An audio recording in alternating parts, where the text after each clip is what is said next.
Hello students, how are you all? I hope कि you are all well. मैं प्रताप सिंह आप सभी का स्वागत करता हूं परिणाम कोचिंग सेंटर में। ठीक है, आज हम डिस्कस करने वाले हैं एनडीए एग्ज़ाम्स के बारे में।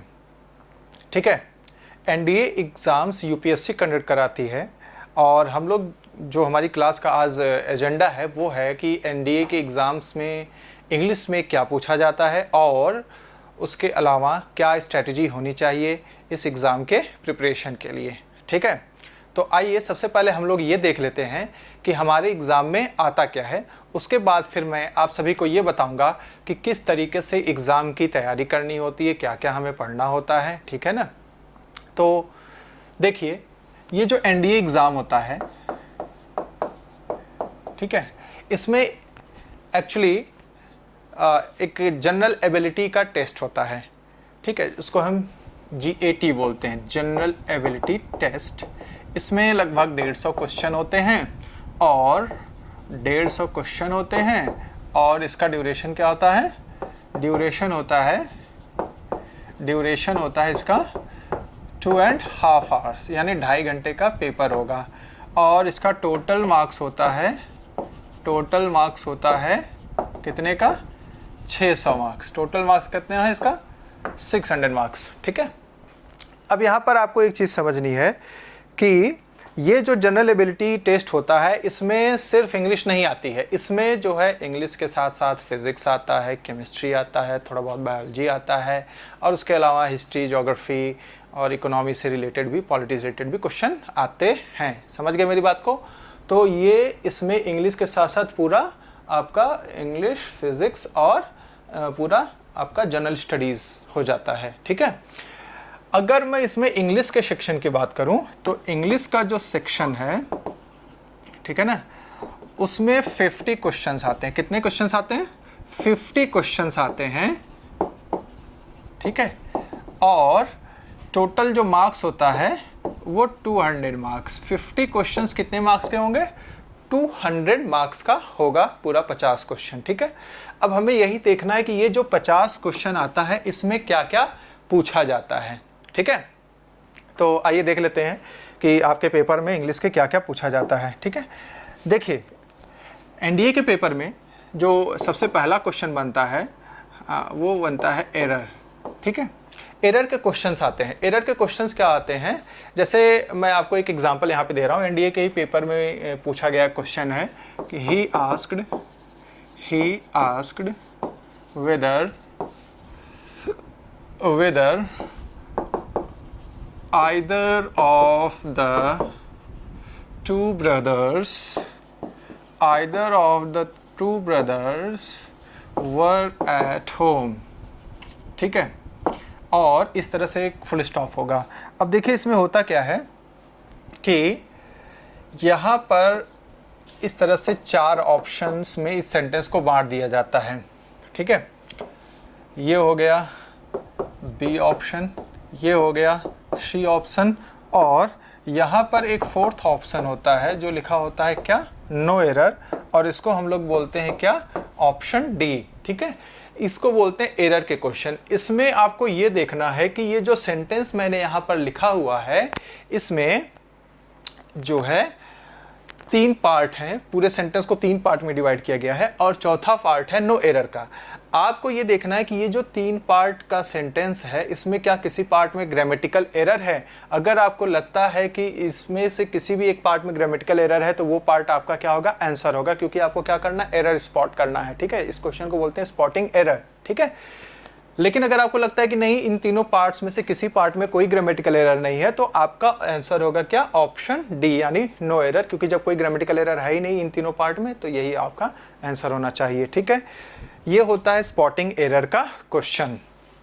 ऑलराइट, इसमें जो सेकेंड क्वेश्चन बनेगा आपके पेपर में, जो दूसरा क्वेश्चन आता है वो आता है फिलर्स। सॉरी, क्या आता है? फिलर्स। ठीक है ना, फिलर्स में क्या होता है? फिलर्स में छोटे छोटे सेंटेंस आते हैं और हर सेंटेंस के लिए हर सेंटेंस में एक ब्लैंक स्पेस होगा। उस ब्लैंक स्पेस के लिए 4 ऑप्शन दिए रहते हैं। आपको कोई एक सुटेबल ऑप्शन चूज करके जो वहाँ पर सबसे ज़्यादा मीनिंगफुल हो वो आपको वहाँ पर क्या करना होता है, लिखना होता है। इसको बोलते हैं फिलर्स या फिल इन द ब्लैंक्स, ठीक है। जैसे मैं एक छोटा सा एग्जांपल आप सभी को देना चाहूँ, जैसे अगर मैं ये कहूँ क्या कि he is writing dash pencil, ठीक है। अब यहाँ पर आपको 4 ऑप्शन दे रहा हूं मैं, जैसे एक ऑप्शन हो गया फ्रॉम, बी ऑप्शन हो गया विद, सी ऑप्शन हो गया बाई और डी ऑप्शन हो गया इन। इस तरीके से 4 ऑप्शन है। आपको यहाँ पर एक सुटेबल ऑप्शन क्या करना होता है, फिल करना होता है। एक चीज़ आपको ध्यान देना है कि ये जो फिलर्स के क्वेश्चन होते हैं ये जो है ग्रामर बेस्ड भी हो सकते हैं और वोकैब बेस्ड भी हो सकते हैं, ठीक है। और वोकैब में भी मोस्ट ऑफ द क्वेश्चंस जो है वो फ्रेजल वर्ब से बनते हैं, ठीक है। फ्रेजल वर्ब्स आप सभी समझते ही होंगे, वो आगे हम लोग देखेंगे भी फ्रेजल वर्ब्स क्या होते हैं, ठीक है, और उनके बारे में स्टडी भी करेंगे। तो इसको बोलते हैं, इस तरह के क्वेश्चंस को बोलते हैं फिलर्स के क्वेश्चन, ठीक है। अगला देखिए, थर्ड क्वेश्चन बनता है आपका वोकैब पर वोकैबुलरी। अब वोकैबुलरी में क्या क्या आता है, वोकैबुलरी में 3-4 सेक्शन होते हैं, जैसे कि एक सेक्शन आपका हो जाएगा क्या एंटोनिम्स, एंटोनिम्स के क्वेश्चन आएंगे जिसमें आपको अपोजिट मीनिंग लिखनी होगी। सिनोनिम्स, सिनोनिम्स में आपको सेम मीनिंग लिखनी होती है। इडियम्स, ठीक है, इडियम्स में आपको जो है मीनिंग लिखनी होती है। और चौथा क्या हो गया मिसस्पेल्ड वर्ड्स, ठीक है, मिसस्पेल्ड वर्ड्स, जहाँ पे आपको 4 वर्ड्स दिए होंगे 4 स्पेलिंग्स के साथ में, कोई एक स्पेलिंग वाला वर्ड ही या तो सही होगा या फिर वो गलत होगा, वही आपको क्या करना होता है, चूज करके लिखना होता है। इसके अलावा अगला जो क्वेश्चन बनता है वो बनता है 4th question sentence rearrangement. Sentence rearrangement जो होता है ये PQRS भी इसको आप बोलते हैं, ठीक है ना। PQRS यानी सेंटेंस में 4 पार्ट होंगे या 6 पार्ट होंगे। अगर 4 पार्ट है तो सिर्फ PQRS दिया होगा, और अगर 6 पार्ट होंगे तो S1 और S6 दिया होगा। इस तरीके से देखिए, मैं यहाँ पे आपको समझाता हूँ। देखिए अगर सिर्फ 4 पार्ट होंगे तो एक सेंटेंस को इस तरह से 4 पार्ट्स में डिवाइड करके लिखा होगा, और हर पार्ट के नीचे इस तरह से लिखा होगा, सॉरी मैंने ऊपर की तरफ लिख दिया, ये नीचे की तरफ लिखे होते हैं PQRS। अब ये सेंटेंस का कुछ कुछ पार्ट अलग अलग इस तरह से अंडरलाइन होता है, ठीक है। कुछ पार्ट के नीचे P लिखा होगा, कुछ पार्ट के नीचे Q, कुछ पार्ट के नीचे R, और बाकी जो पार्ट बच गया उसके नीचे S लिखा होगा। ये क्या है, जम्बल्ड है। जम्बल्ड का मतलब ये एक ऑर्डर में नहीं है, इनको क्या करना होता है, एक ऑर्डर में लगाना होता है। या फिर इस तरीके से भी आ सकता है, S1 दिया होगा, ये होता है आपका फर्स्ट सेंटेंस, ठीक है, और उसके बाद ये 4 सेंटेंस दिए होंगे PQRS, और एक लास्ट सेंटेंस दिया होगा S6, ये होगा लास्ट सेंटेंस, ठीक है। यहाँ पे हमको पता होता है कि ये फर्स्ट सेंटेंस है और ये लास्ट सेंटेंस है। अब बीच के ये जो 4 हैं सेंटेंस PQRS, ये क्या होते हैं, जम्बल्ड होते हैं। इनको हमें क्या करना है, एक ऑर्डर में लगाना है, समझ गए।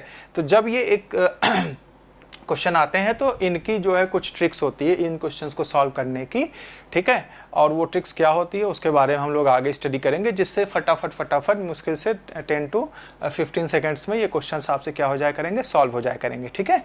नेक्स्ट देखिए, अगला जो क्वेश्चन आता है सेंटेंस रीअरेंजमेंट के बाद आपका आता है क्या, पैसेज। क्या आता है, पैसेज। पैसेज तो आप लोग बचपन से ही पढ़ते आ रहे होंगे, जब से इंग्लिश पढ़ना स्टार्ट किया होगा। पैसेज होता है, पैसेज के ऊपर 5-6 क्वेश्चंस होते हैं, वो आपको क्या करने होते हैं, आंसर करने होते हैं। और 6th क्वेश्चन होता है आपका क्लोज टेस्ट वगैरह आ सकता है। अगर पैसेज नहीं आया है तो क्लोज टेस्ट आएगा। जनरली NDA के एग्ज़ाम्स का जो पैटर्न रहा है वहाँ पर जो मेन चीज़ है वो इन 5 जगहों से ही क्वेश्चंस आपको क्या करता है, पूछता है। यानी एरर के क्वेश्चंस होते हैं, फिलर्स के क्वेश्चन होते हैं, वोकैब के क्वेश्चंस होते हैं, सेंटेंस रीअरेंजमेंट और पैसेज। इतने में ही 50 क्वेश्चंस क्या होते हैं, पूरा कर देते हैं। क्योंकि यहाँ से लगभग 10 क्वेश्चन आता है, यहाँ से लगभग 10 क्वेश्चन आता है, ये जो है 5-5 क्वेश्चन होते हैं, ठीक है, 5-5 क्वेश्चन होते हैं। सेंटेंस रीअरेंजमेंट के जो है 10 क्वेश्चंस होते हैं, और इसके लगभग 10 मार्क्स होते हैं, 10 to 15, इस तरीके से जो है टोटल 50 क्वेश्चंस आपके क्या होते हैं, बन जाते हैं और आपका पेपर क्या हो जाता है, इतने में ही कंप्लीट हो जाता है। लेकिन एक चीज़ आपको ध्यान में रखना है कि यहाँ पर मैंने वॉइस नरेशन के बारे में मेंशन नहीं किया है, यहाँ पर मैंने सिंथेसिस के बारे में मेंशन नहीं किया है, ऐसे कुछ टॉपिक्स हैं जो मैंने यहाँ पर मेंशन नहीं किया है। ठीक है, मेंशन नहीं किया है इसका ये मतलब नहीं है कि वो आपके एग्ज़ाम में नहीं आ सकते हैं, बिल्कुल आ सकते हैं। ठीक है, अब तक का जो पैटर्न रहा है पिछले कुछ सालों का वो ये रहा है, तो मैं जो है लेटेस्ट पैटर्न पर आपको यहाँ पर एग्जामिनेशन डिस्कस कर रहा हूँ, लेकिन आपको कंप्लीट ग्रामर स्टडी करनी होती है, समझ गए ना। ओके, अब बात आती है स्ट्रैटेजी की। तो इन एग्ज़ाम्स के स्ट्रैटेजी की मतलब किस तरीके से तैयारी की जाए, क्या है स्ट्रैटेजी जिससे हमें सक्सेस मिले।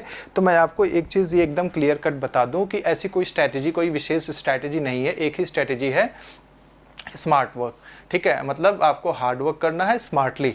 ठीक है ना, स्मार्ट वर्क का मतलब होता है हार्ड वर्क हार्ड स्मार्टली। ठीक है, या इन अ स्मार्ट वे। तो उससे क्या होगा, तभी आपको सक्सेस मिलेगी। ठीक है, कोई अगर आपको ये बोलता है कि ये चीज़ें पढ़ लो, ये चीज़ें पढ़ लो, यहाँ से इतने क्वेश्चंस आ जाएंगे, यहाँ से इतने क्वेश्चंस हो जाएंगे, ये चीज़ें पढ़ने की ज़रूरत नहीं है, तो वो जो है आपको गलत सजेशंस दे रहा है। ठीक है, गलत सजेशंस इसलिए दे रहा है, मैं आपको बार बार बता रहा हूँ कि एनडीए का एग्ज़ाम जो होता है वो यूपीएससी कंडक्ट करता है, और यूपीएससी कहीं पर भी किसी टॉपिक पर वेटेज नहीं बताता कि मैं यहीं से क्वेश्चंस पूछने जा रहा हूँ। ये सही बात है कि ये जो है लेटेस्ट पैटर्न है, लेटेस्ट ट्रेंड है एग्ज़ाम पूछने का, एग्ज़ाम में क्वेश्चंस पूछने का। लेकिन हो सकता है कि नेक्स्ट ईयर या फिर आगे आने वाले ईयर में वो जो है वॉइस भी पूछ ले, नरेशन के क्वेश्चन भी पूछ ले, क्लोज टेस्ट ज़्यादा पूछ ले, पैसेज हटा दे, पैसेज की जगह क्लोज टेस्ट कर दे। ठीक है ना। तो इन सब चीज़ों के लिए आपको क्या करना, तैयार रहना है, समझ गए। तो तैयारी तभी होगी जब हम अच्छे से थॉरोली हर चीज़ को क्या करेंगे, पढ़े रहे होंगे कॉन्सेप्चुअली, समझ गए। यानी कॉन्सेप्चुअली का मतलब हो गया हमें कॉन्सेप्ट समझना है बेसिकली कि कोई चीज़ किस तरीके से होता है। तो धीरे धीरे अपने आप इंग्लिश के जो वर्ड्स इंग्लिश का जो ग्रामर है वो हमारा तैयार हो जाएगा। ठीक है, उसके अलावा साथ ही साथ आपको क्या करना, वो कैब भी तैयार करते जाना है। ठीक है, ये एक बहुत इंपॉर्टेंट चीज़ है, क्योंकि किसी भी लैंग्वेज को तैयार करने का दो ही तरीका है। ठीक है, एक तो हमें उसकी ग्रामर आनी चाहिए, क्योंकि ग्रामर आएगी तभी हम सेंटेंस को बना सकेंगे और उसको समझ सकेंगे, और दूसरा क्या, वो कैब आएगा तभी हम किसी पर्टिकुलर वर्ड को बोल सकेंगे उस पर्टिकुलर लैंग्वेज में। समझ गए मेरी बात को। तो ये दो चीज़ें बहुत ज़्यादा ज़रूरी हैं समझना और इनको तैयार करना। First is grammar and the second is vocabulary. Alright, तो ये दोनों चीज़ें साइमल्टेनियसली आपको तैयार करते हुए चलना है। ठीक है, तो बस ये कहना चाहता हूँ कि अगर आपको एनडीए के एग्ज़ाम में सच में सफल होना है, आप अगर एक सिंसियर स्टूडेंट हैं जो एक मतलब पोस्ट चाहते हैं सिंसियरली एनडीए के एग्ज़ाम में, खाली घर वालों को या फ्रेंड्स को दिखाने के लिए एग्ज़ाम अटेंड किया, ये करना वो किया, ठीक है, तो उस पर्पज़ के लिए नहीं, अगर सिंसियरली आप वाकई करना चाहते हैं तो जो मैं बता रहा हूँ उसको आप करिए। किसी फालतू स्ट्रैटेजी के चक्कर में मत पड़िए। ऐसी कोई जो है शॉर्ट ट्रिक वाली स्ट्रैटेजी नहीं होती है कि ये कर लो इतने से हो जाएगा, ऐसा कुछ नहीं है। यहाँ थॉरोली हर एक चीज़ आपको क्या करनी पड़ेगी, पढ़नी पड़ेगी, और तभी आपको सक्सेस मिलेगा। ठीक है, नेक्स्ट क्लास में we will start some topic. ठीक है, जहाँ से हमारे पढ़ाने का सीक्वेंस स्टार्ट होता है वहाँ से हम स्टार्ट करेंगे, और हर चीज़ को कॉन्सेप्चुअली समझते हुए एग्जांपल्स लेते हुए चलेंगे। और एक चीज़ और मैं ये आपसे कहना चाहता हूँ कि हर क्लास के बाद आपको एक असाइनमेंट मिलेगा। ठीक है ना, आपको क्या करना है, उस असाइनमेंट को पहले खुद से करना है, फिर उसके बाद आपको उस असाइनमेंट का आंसर भी मिल जाएगा, लेकिन उस आंसर को आपको बाद में देखना है, पहले आपको क्या करना है, खुद से करना है। और अगर मान लीजिए उस असाइनमेंट का कोई क्वेश्चन आंसर देखने के बाद भी आपके समझ में नहीं आता है कि ऐसा क्यों है, तो आप क्या करेंगे, नेक्स्ट क्लास में उसको पूछेंगे। ठीक है, लेकिन ये चीज़ आपको डेली करनी है। असाइनमेंट्स आपको डेली मिलेंगे। क्लास के ख़त्म होने के कुछ देर बाद आपको असाइनमेंट्स ऑनलाइन मिल जाया करेंगे और उसके आंसर्स भी मिल जाया करेंगे। But first you have to attempt the assignment from your own without checking the answer. Alright, बिना आंसर चेक किए हुए आपको खुद से करना होगा। ठीक है, जितनी आप ऑनेस्टी अपने साथ दिखाएंगे उतनी ही ज़्यादा आप सफलता के करीब जाएंगे। ठीक है, तो नेक्स्ट क्लास में फिर मिलते हैं। आज के लिए फ़िलहाल इतना ही। Thank you very much. Tata, bye bye.